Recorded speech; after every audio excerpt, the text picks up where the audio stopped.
Hi everyone, this is my Module 1 discussion video. So the questions that I chose for Chapter 1, the first one is, why is it important to study communication? What does the text argue? Cite the key arguments and apply your own personal and professional experiences to the author's perspective. Personally, I think it's essential that we study communication, especially with the Applied Management BAS track. We communicate almost constantly, so I believe it's really important for everyone to take at least one communications class in their lifetime. I just know that I've benefited a lot from it, so I feel like others would too. I think we'd all be a little bit better at expressing our thoughts in a healthy way. As for the textbook, Chapter 1 states that communication in everyday experiences is the essential process and skill that helps them make sense of things in both personal and professional contexts. That can be found on page 4. Without these skills, we most likely will not know how to respond in certain situations or when we're confronted with something that seems like an issue in the workplace. I can relate to this back when I was in high school. Even in high school now, students are emailing their teachers with questions and issues with homework and assignments. We were doing it constantly, and that was just 2 years ago. Before taking communications classes, I never really knew how to properly write an email to my teachers, to be professional about it and not just sound like I was texting them. I would just write my question, put my name down. Now, after taking 2 communications classes to complete my associate's degree, I now know how to write a professional email to my professors, to companies if I have questions or concerns, and to my supervisors when I can't come into work. So the second question that I chose, was work through a personal communication example to help you make sense of the keys process. Does it help you get more familiar with the situation? Are there changes you need to make considering this particular situation? Apply and cite course material. So recently I had an issue at work with both a coworker and a supervisor. My coworker was constantly slacking off, felt like I was having to pick up what he wasn't doing, and we were both like equals, had the same position.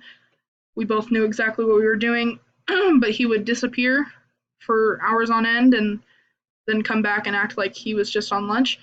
So it got really frustrating, and I wasn't sure how to mention it to a supervisor. And then as for my supervisor, I was feeling very targeted in terms of her frustration with various things in life. It felt like she was taking it out on me most of the time and not just handling her issues and keeping it professional. And this was even when I was just trying to do my job, and I felt really attacked. So anyways, after reading through the keys process on pages 14 and 15 of Chapter 1, I realized that I definitely could have handled the situation in a more professional way. For the know yourself portion, I recognize that I have issues reporting things at work or reporting an issue when I see that there's an issue. I have an issue with bringing it up personally. It's my shyness. So that's exactly what happened in this situation. I felt like I was going to bother upper management with this situation, so I just left it alone and kind of let it fester. Upper management actually ended up bringing me in to talk about it because other people had noticed and brought it up.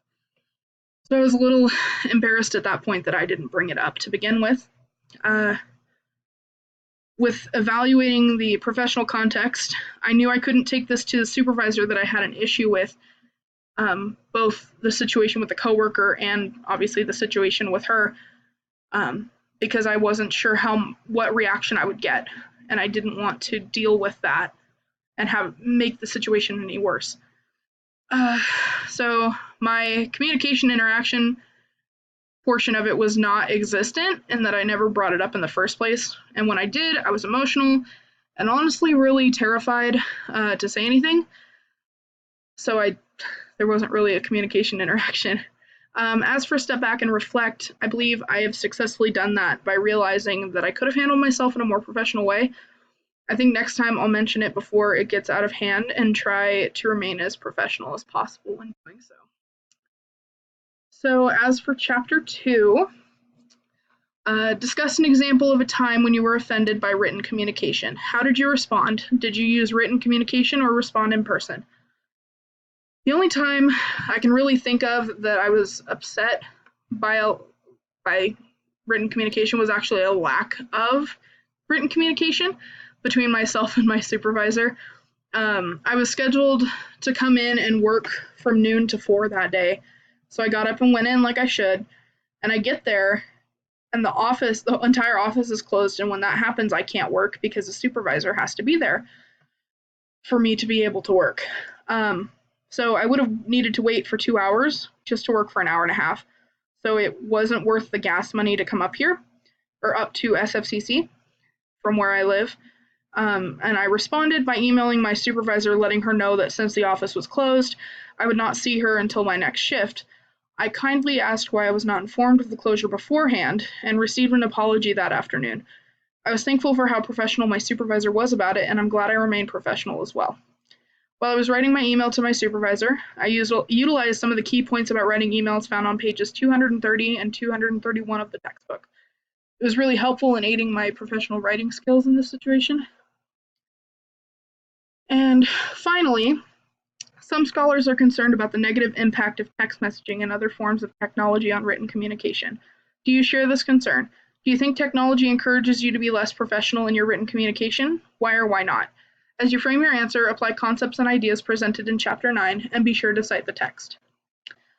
I do tend to share this concern, despite being in like the tail end of the millennial generation.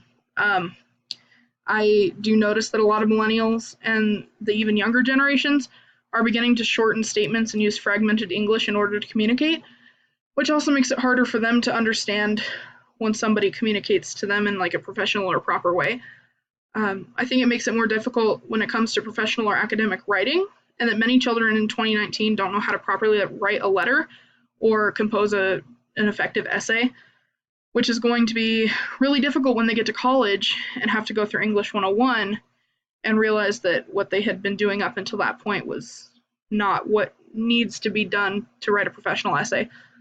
On page 228 of the book, there is a graphic at the top of the page with a caption that reads, "Technology tends to blend our personal and professional lives in many ways. For example, this is end quote, sorry. For example, 20 years ago, it was difficult to bring work home with you because you didn't have access to the same technology as you did in your office or at work. Now we can check our personal and work-related emails or programs right from our cell phones or our personal laptops, which usually go everywhere with us, or most places, especially college students. And yes, I also believe technology encourages us to be less professional in written communication. As I said earlier, I didn't know how to write a professional email before taking a communications class, so imagine how children in middle school and high school feel. They frame their emails and communications the way they communicate through text or chat online. I really hope it doesn't get any worse than it already is, although it probably will. So I think I'm going to leave that there. So thank you guys for listening, and hope you guys have a good week.